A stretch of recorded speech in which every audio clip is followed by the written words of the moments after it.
So this is the internally called reverb. Can't hide that because it's up here. The Lumen in the Land of Nanite demo in the editor. So the performance is lower in the editor than it would have been in game. I'm going to lock FPS to 30 so that the streaming will be smoother. And so in here, Lumen is providing everything that's not this sunlit area. So if I go and turn off Lumen contribution, it switches to distance field ambient occlusion, which, because it's just ambient occlusion, leaks skylighting. It's not sky shadowing, it's just ambient occlusion, and has some self-shadowing artifacts. This was our Unreal Engine 4 dynamic lighting that can actually ship on consoles. And that's this. So this is the difference between our Unreal Engine 4 best technology versus Unreal Engine 5. Gotcha. And you can also toggle lumen reflections. I'll show that a little bit later. So in this demo, which is entirely nanite meshes for all of the environment geometry, Lumen is bouncing the lighting from the directional light. Well, this is actually spotlight, but it's bouncing the lighting and it's shadowing the skylight. So you can see really detailed sky shadowing here where like individual meshes block the skylighting.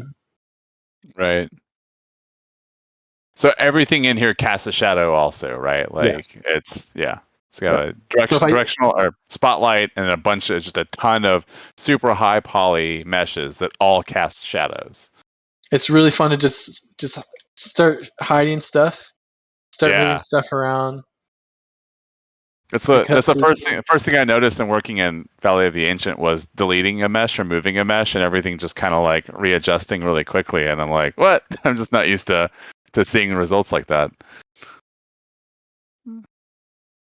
Not going to get this with light maps. Yeah. That not never at all. You'll get the lighting needs to be rebuilt. Every time. That's right. And you'll get your art team yelling at you because your design broke the lighting. Yeah, and in a production environment where there's a lot of people working on the level, the lighting is basically never up to date. The baked lighting is just never up to date. You know, it's always unbuilt, and that's just gone. Problem is just gone. It's fantastic. And then in gameplay, you could destroy that ceiling, right? Say that's a destructible mesh, right? You just blow it out, and then you can walk through there. You don't have to have an art team come and make sure that visually, like from a light perspective, looks realistic. It's just gonna do what you expect it to do. Yeah. Usually you would like hide that mesh from casting a shadow in light mask so that the bounce line still comes in. You have to pick between two evils, basically. Like, do I want the sun to bounce and it's still there when the rock is there when it looks wrong, or do I want there to be no bounce? Right. You can only have one of those scenarios look right. Okay, so let's see what else was I going to show. Let's look at the lumen scene in here. Some black stuff, which are artifacts, but let me first show what the distance fields look like. So this is the first. This is the representation that Lumen is ray tracing against. And it's not as detailed as the nanite geometry, but this is showing it with simple lighting. So it's not supposed to look good. It's just trying to show you like the detail of the geometry. But you can see that everything is like in a blobby form represented. So that's where we get our software ray traces from. And then you can also look at the global distance field, which shows our merged version. This is the super fast software ray tracing, because there's only, for any given point in space, there's only one distance field that you have to check. You don't have to go over all of them.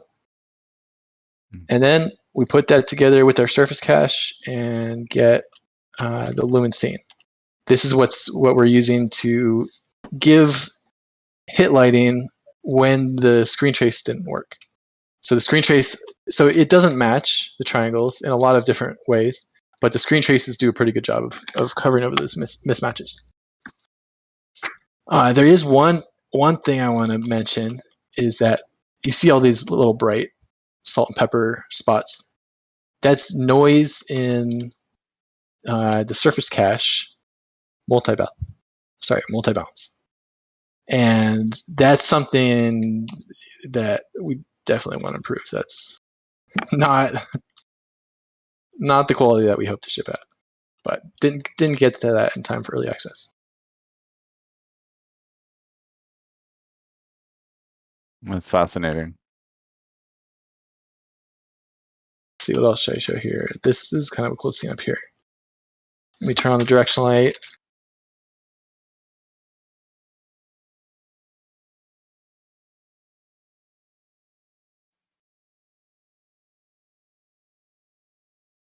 And as soon as that comes on, you can see all kinds of bounce lighting. This is skylight only, and then turn on the directional light and can move the directional light around. The GI updates. Can get some pretty dramatic lighting with that, especially if you make it later in the day. And so this is just the skylight and the directional light doing all of this work in this space? Yes. Where did my directional light go? It got lost. This widget is a little bit of a challenge to work with. But you can make some really dramatic sunset lighting, all bounce lighting. This is all lumen.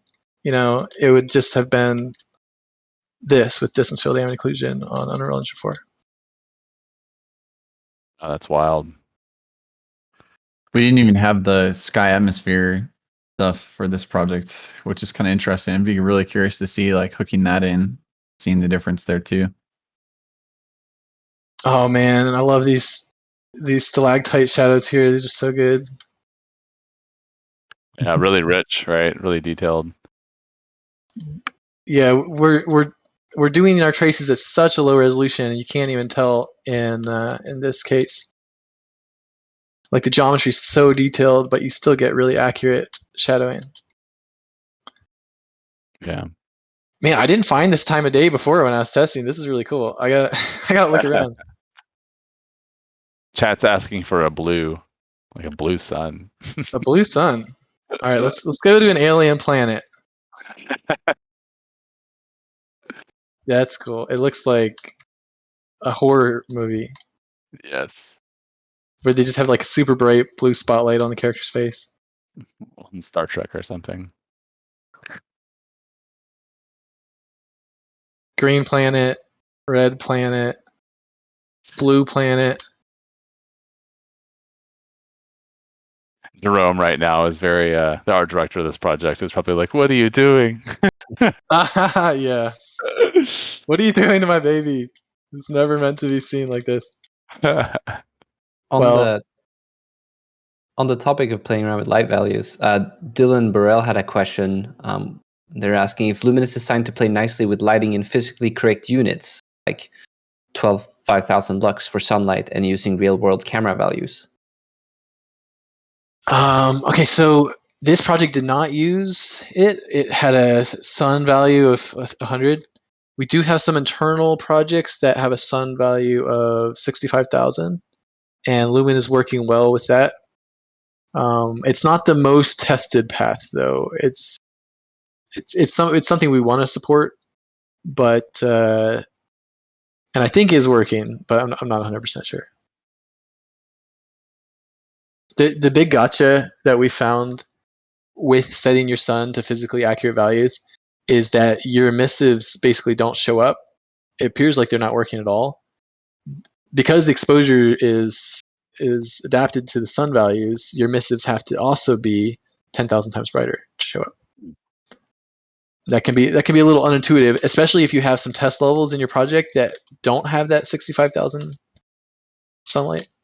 Then you have to change all your material instances just for those spaces so it doesn't look so out of place. Yeah, it's better to just make sure all your test levels use the exact same sun units as your main level, and then just bypass this problem. But it's It's super unintuitive. You drop in a missing material and you're like, the render's broken. Where's my emissive? Yeah, All right, that's awesome. enough this one.